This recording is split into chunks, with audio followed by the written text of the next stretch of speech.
Okay, once again, hello everyone. Welcome. Good morning, good afternoon, good evening, depending on where you're joining us from.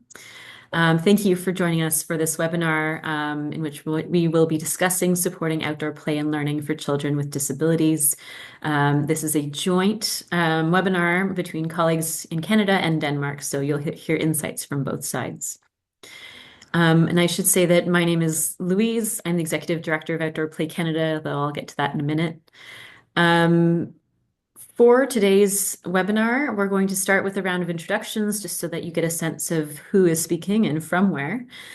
We'll provide an overview of current research projects that are happening both in Canada and in Denmark. And then we'll move on to some group discussions. So this is not an entirely passive webinar. We're hoping to actually engage with you to think about what does inclusive outdoor play and learning look like in practice. Like I mentioned, I'm the Executive Director of Outdoor Play Canada. Outdoor Play Canada is a national organization that brings together advocates, practitioners, researchers, and partner organizations to promote, protect, and preserve access to play, nature, and the outdoors for all people living in Canada. We underline all because we feel that play doesn't end when you stop being a child. Our vision is for outdoor play to be a valued part of daily life, again, for all people living in Canada. And we aim to meet our mission and vision by providing strategic leadership to, promoting connection and collaboration within, amplifying successes of, and serving as a central hub for the outdoor play sector in Canada. Um, I should mention that one of the great demonstrations, or an easy demonstration of us actually meeting those strategic priorities, is through collaborations and webinars such as this one. Before I pass it over to my colleague from Denmark, I'd like to begin with a land acknowledgement, recognizing that land acknowledgements are not always common in places outside of Canada, but in Canada we do like to do this. So because we're a national organization, our projects and activities encompass all traditional territories of the Indigenous nations of Turtle Island within the land we now call Canada. We've put concerted effort into moving from a land acknowledgement into action. And so our expanded land acknowledgement identifies that the work that we support and lead is at its core about repairing our relationship with the land and with each other as caretakers and stewards of the land. We acknowledge the traditional land defenders who have been here for millennia and who are still here. When we look around us, ideally when we're outside breathing the fresh air, admiring the rich biodiversity, this is an opportunity to thank the ancestors who sustain these lands so that we can benefit from them today. In our work, we strive to consider how future generations will benefit from the time, energy, and intention we put into it, and we have a responsibility to carry forward these teachings. And with that, I'd like to pass it over to Soren. Thank you very much, Louise, and thank you also for these nice words. I think we can learn from you. But I'll stick to the information here on the slide. I'm Søren Præstholm, and I'm employed at University of Copenhagen, but I'm also head of the partnership Children and Nature Denmark. And we have a mission to create knowledge, interventions, and structures for the promotion of children's play, learning, and well-being in nature. We are partnership with the 8 universities and NGOs that bridge across practice, education, and research, but we are also collaborating with a lot of different stakeholders in Denmark. And what we do is carrying out a lot of different projects, and we try to communicate them very clearly in reports that is really easy to read for all kind of practitioners, and also we try to establish different kind of tools like you see on the right hand side now. Paula, thank you very much. Tools like those here where it is easy for people to discuss how are we working with children and their use of outdoor spaces and nature. What kind of knowledge are we trying to create, and how do we work with the children? We have a lot of different tools, but also we try to communicate through conference, seminars, and also webinars like this webinar here today. So that's just one example.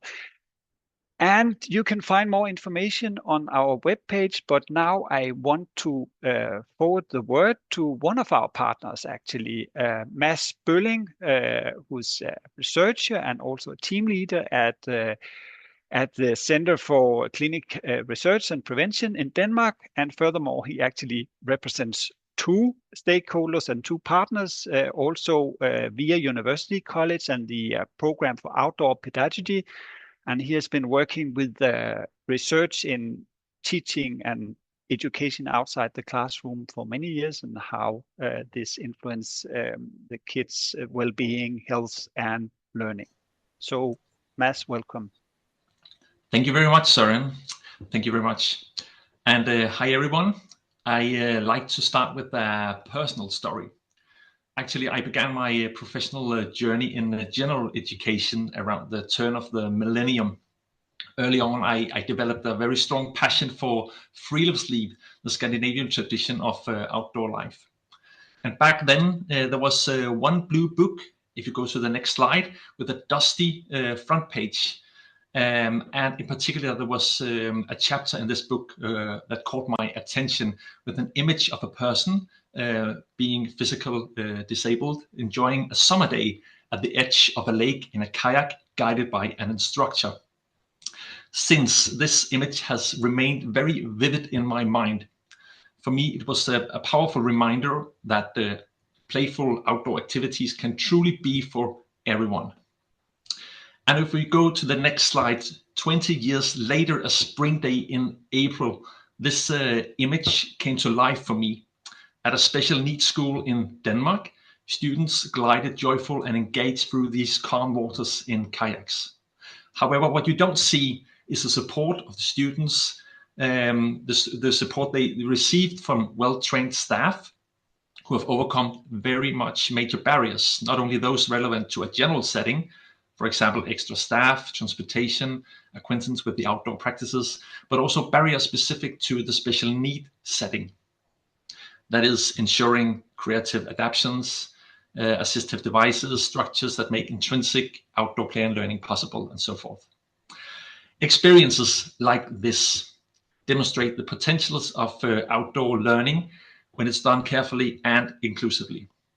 Yet, there was something missing for me back then: the research to support these observations.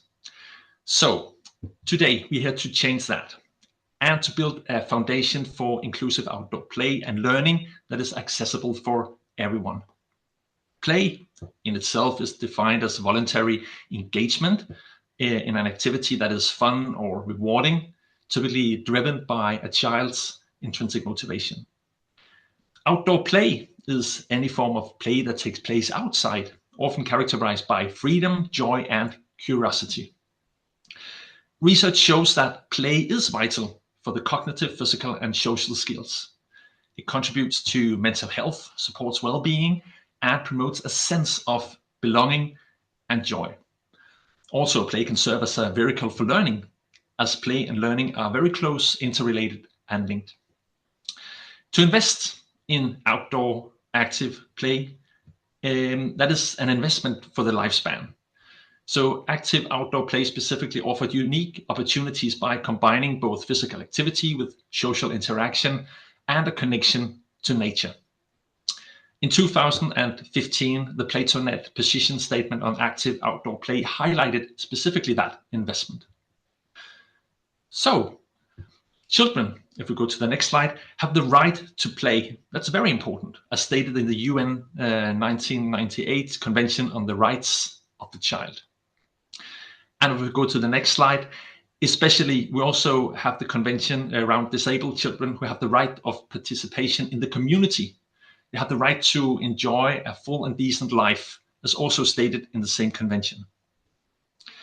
And if we go to the next convention, when it comes to education, we are obligated to provide an inclusive education that ensures the best possible conditions for all children, according to the Salamanca 1994 statement.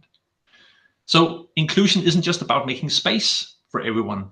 It's about adapting the environment to meet the child's needs. So outdoor play and learning should be accessible to everyone.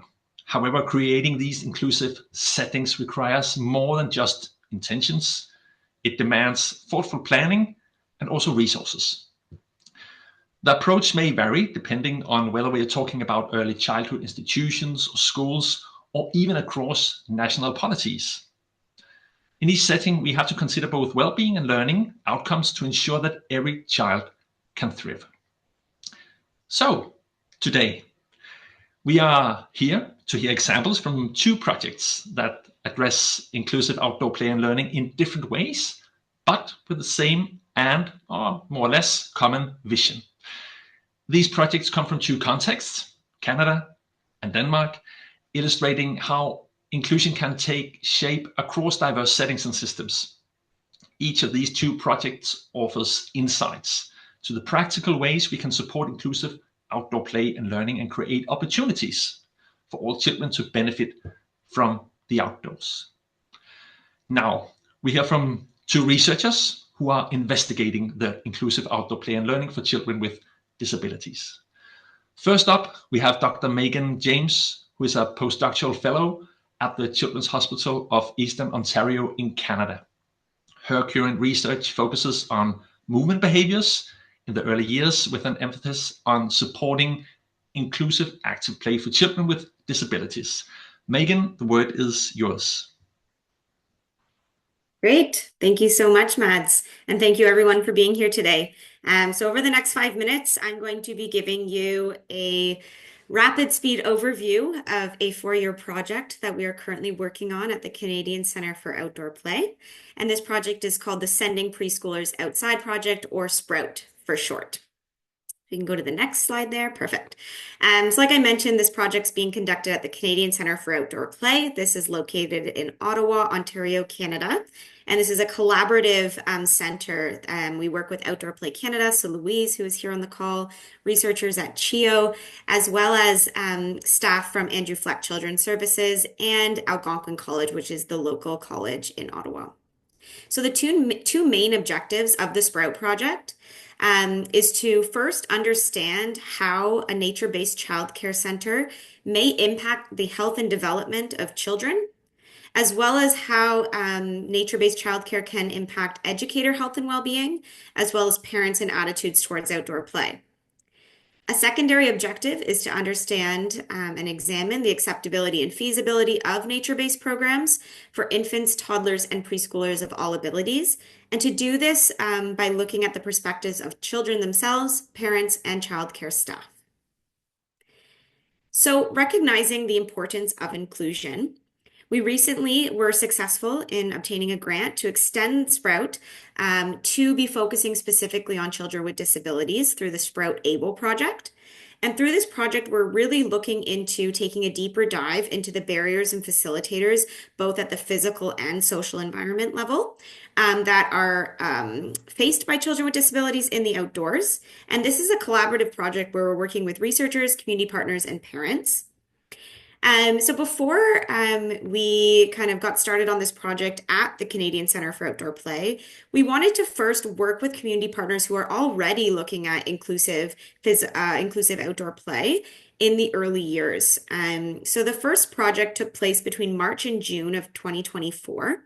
And we visited one childcare center, which was inclusive to children of all abilities, and spent most of their day outside, and also a specialized kindergarten program which focused on outdoor education. So for the first part of this project, we had children wear chest-mounted GoPro cameras for about 1 hour outside. We had a total of 15 children between the ages of 2 and 5 years old, and these children experienced a variety of disabilities, including physical, sensory, and developmental disabilities. And then we coded the videos by coding each behavior using the tool for observing play outdoors. So if we flip to the next slide, I'm able to actually show you some of the preliminary results. We're still working through some of this data. So this is data from about half of our participants. So on the left-hand side there, you can see we're presenting average minutes spent in each of these play behaviors. And the play behaviors are along the x-axis there. So we're seeing a lot of physical play and exploratory play, but we're also seeing a variety of other play behaviors, including bioplay. The other thing we were looking at in these videos is who the children are playing with. So on the next slide here, we can actually see who the children were interacting with during the videos. And we see that children are spending most of their time alone or with an adult, but we are also seeing that children are engaging with other peers as well. So in addition to the videos, we also interviewed parents and educators to get their opinions on the barriers and facilitators to outdoor play.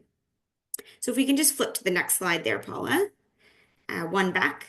Thanks. Yep, so we interviewed 13 parents and 4 educators, and we conducted a thematic analysis, and we are still in the process of analyzing the results, but today I wanted to share with you some of the barriers and facilitators identified by parents and educators. So starting with facilitators, we heard from parents and educators where, Paula, do you mind just flipping to the next slide? Thank you. So some of the facilitators that were identified were preparing for the outdoors. So that's both from an adult perspective, but also for the children. Giving space and time for inclusion. So being patient with yourself and the children. Supporting autonomy in the outdoors and adapting and modifying play. So if we go to the next slide, I've picked out 2 quotes, one from a parent, one from an educator highlighting this. So the first quote here is a parent explaining that, it seems simple, but walking, just being able to independently walk places and take a little hike is really important to them and their child. And then an educator here highlighting that you've got to have a lot of time. You have to take a deep breath. You have to respect their abilities and disabilities in terms of what they're willing to do. So we go to the next slide here, and we'll look at some of the barriers. So some of the challenges with outdoor play for children with disabilities. The first is the play expectations and fears around being outside with children with disabilities, as well as policies limiting outdoor play in general, exclusivity or inaccessibility of outdoor spaces, and a general lack of understanding about disability, both from other parents, educators, and children themselves. So again, on the next slide here, we can see 2 quotes. So the first from a parent, just highlighting that they're seeing with daycare as being less and less proactive and being attentive to the needs of all children and making sure things are accessible. And then from an educator, that we actually heard a lot about general outdoor play and just really needing to focus more on outdoor spaces in order to get kids outside, period, and then to actually make that accessible for all children. So as I said, this work is ongoing. It's a 4-year project. This gives you kind of a quick insight into the project and some of the work we're doing over here in Canada. But it is now time to pass the mic over to Michelle. Michelle Stahlholt is a pediatric physical therapist and works as a researcher at the Center for Clinical Research and Prevention in Copenhagen.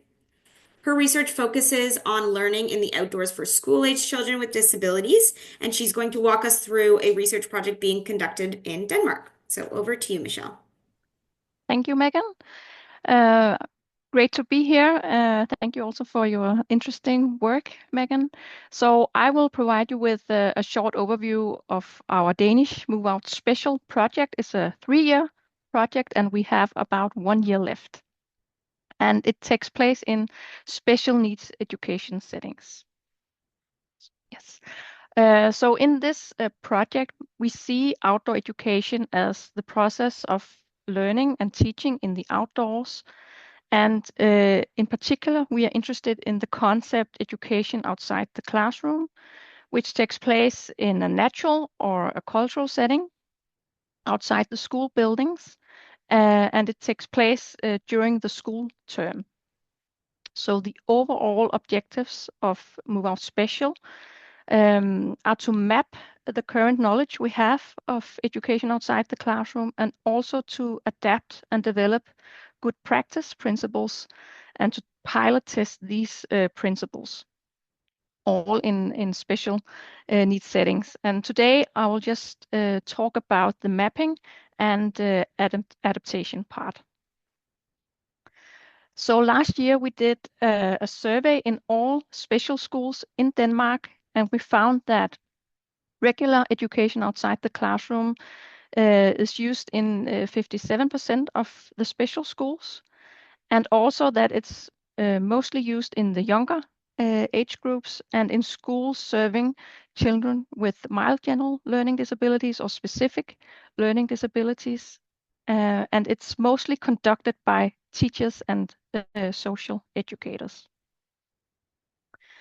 Next, yeah, okay. We also have done a scoping review as part of our mapping. And here we learned that very little research has been done in special needs settings. And the knowledge that we have is mostly from practice descriptions or from qualitative data such as observations and interviews. So we found these 9 different categories of education outside the classroom that are used in special needs settings. And if you look at them, they are very much comparable to the approaches that are used in general education settings. The nature-based education type was the one that was described most or most often. And also, the animal-assisted education was the only new category that we identified. And this approach has actually gained a lot of interest lately, also concurrently with the increasing levels of school refusal that we see. And this is, in Denmark at least, often a problem or a challenge in children with special needs.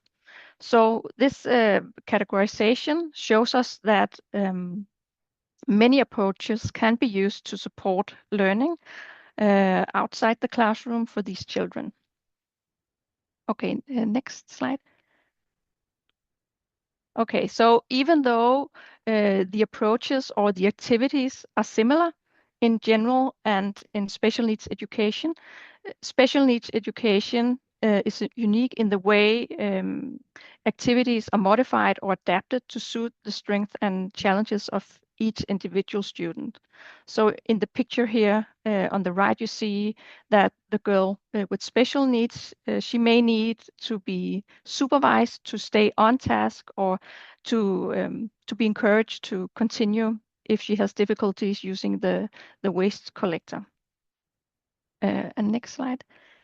And special needs education is also unique regarding the barriers that we have identified. So we had a lot of workshops with practitioners here in Denmark, and we learned that some of the barriers are universal, such as weather conditions and costs and limitations in scheduling. However, several additional barriers weren't identified, and they relate to the challenges that the students may face, such as limitations in their functional skills or cognitive, behavioral, or sensory processing issues, as well as limitations in the physical environment relating to accessibility and equipment issues, and also the social environment where some staff members or collaborators may not have the necessary knowledge, and where there's a lack of understanding from the public. So if we want to succeed in supporting outdoor play and learning in children with disabilities, we need to think of possible strategies and adaptations.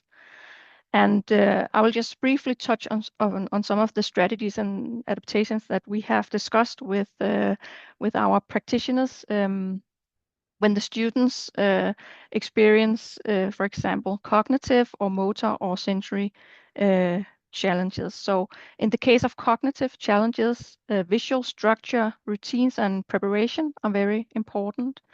If the child is unable to stand or walk, you may need to think of different mobility aids or lifts.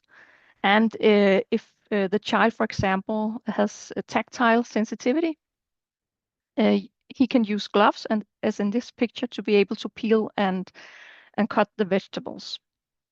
So yeah, that's how far we've come right now. And so thank you very much for listening. And I'm going to hand it over to Paula to introduce the next part of the webinar, And Paula Tehern is an early childhood educator, and she works as a project coordinator with Outdoor Play Canada, and she's currently supporting the Sprout Able research project. Thanks, Michelle. All right. Welcome back, everyone. We are just going to take a minute to go through each of those case studies that you looked at. So I'll pass it over to Alessia. Thank you, Paula. Yeah, so we discussed a little bit about accessing spaces. So for a child with a mobility or impairment or limited mobility, getting them to the space, either using a wheelchair or using a less exhaustive means, so that they can have more energy to play and interact in their space. And then we also talked about some communication strategies, so using photo exchange systems or storyboard schedules. That was a lot of sort of the physical, and then in terms of the social environment, paying attention to the design of games and where children can jump into the games at a level that they're comfortable participating in, or different activities to really consider how learning happens. Just taking a review of our notes here, making sure that the design of activities provide a sense of autonomy or choice for opportunity to exist in the space without adult intervention. And one of the interesting things that I was brought up and shared was the use of hammocks as a space to provide an opportunity to observe and interact with an environment, but also enjoy the outdoors independently.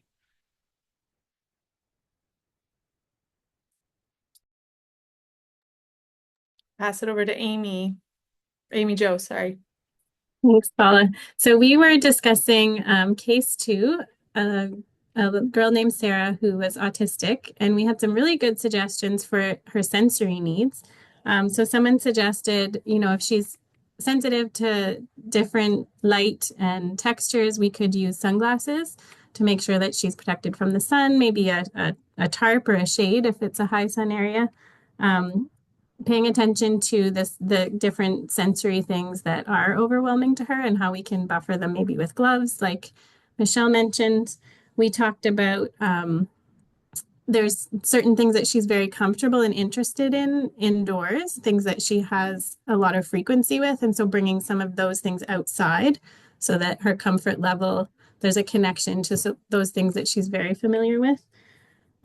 We talked about, it was a really interesting suggestion with some of her challenges with social interaction. Someone suggested that often when there are animals involved, there is a buffer for those social interactions. And so maybe using some of that animal therapy, like was mentioned earlier.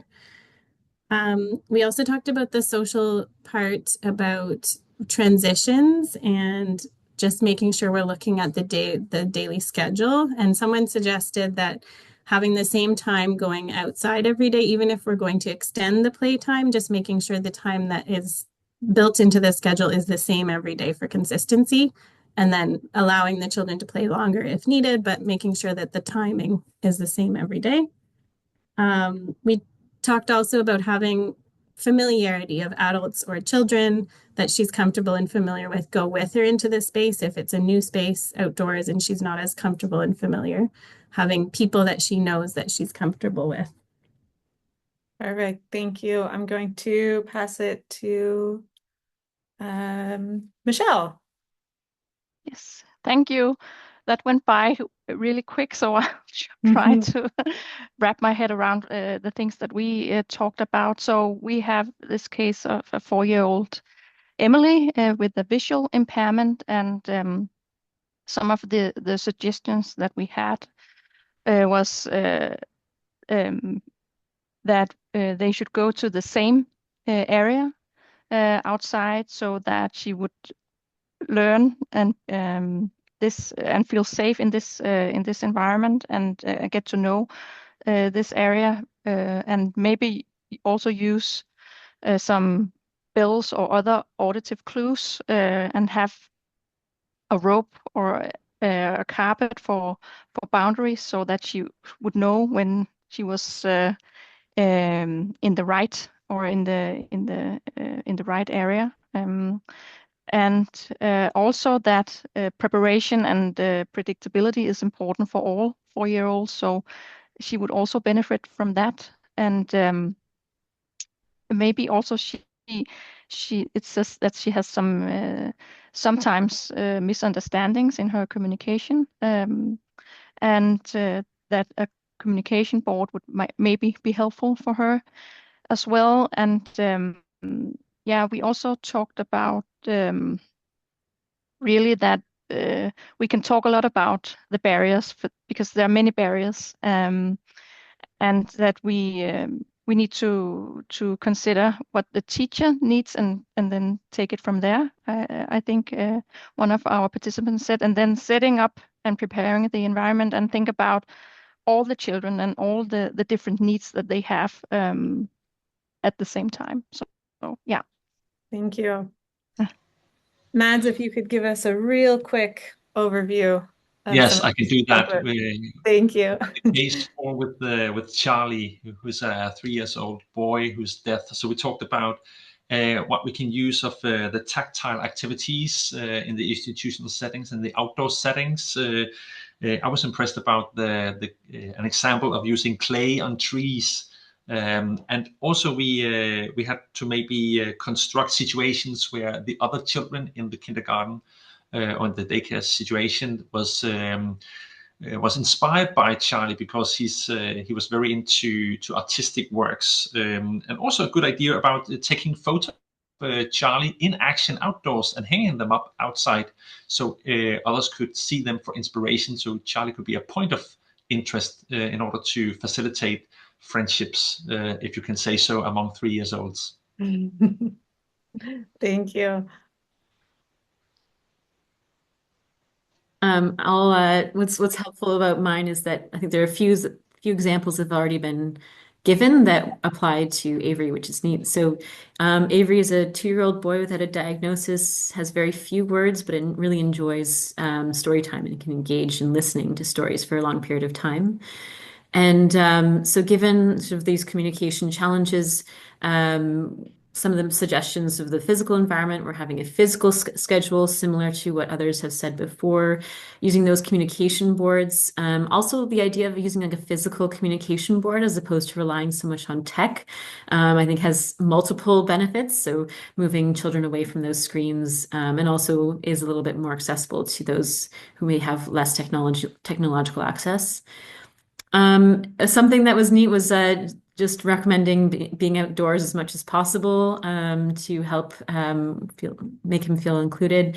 And then a neat thing is encouraging the use of story walks, which is something that, again, similar to others have said, this is something that any child would likely enjoy, but thinking about things that Avery particularly enjoys, like story time, just like Mads sort of talking about the art, sort of finding opportunities to create spaces for that enjoyment.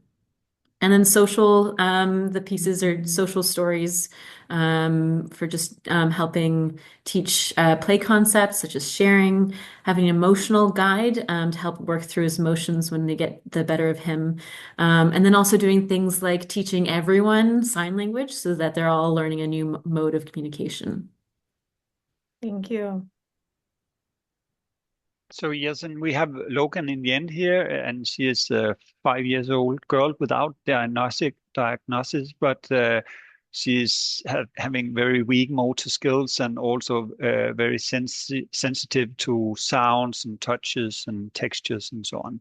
So we discussed regarding taking Logan outside. It should be really step by step. And if you want to go to the forest, maybe start with the open field and then moving outwards step by step, and maybe visiting the same area for many times.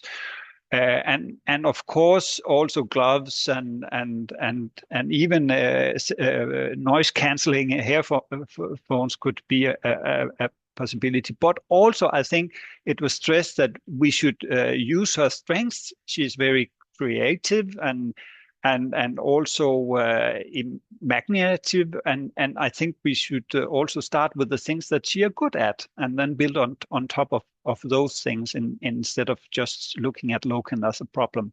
So that would be our conclusions. Thank you.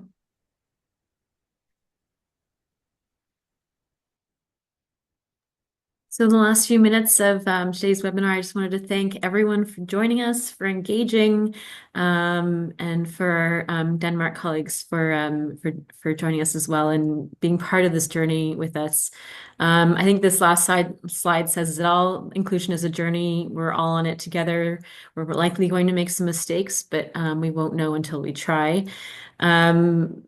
Like Michelle has mentioned, this is, I think, year 2 of a 3-year study. We're on year 1 of a 4-year study, so there's a lot more coming. We encourage you to check out our websites. There's different ways to engage and continue following along as we go through this journey together. Yes, and I also want to thank you all for participating and also for the contributions from the presenters. I think it was a nice examples that we heard here. So I'll look forward to future webinars as well. And maybe I would recommend a bit more time in the group work because at least we were under serious time pressure. Usually at these kind of events, when we have webinars, we have an official part, and this is the one that will soon terminate. And then afterwards, we hang around for some minutes, a quarter of an hour or so, and you're welcome to stay here with us, the presenters, and we will stay here for some minutes, and then we have time for more informal discussion and questions between the participants. So I think we should give the presenters a hand, and maybe you should remove the questions here, the slide, Paula,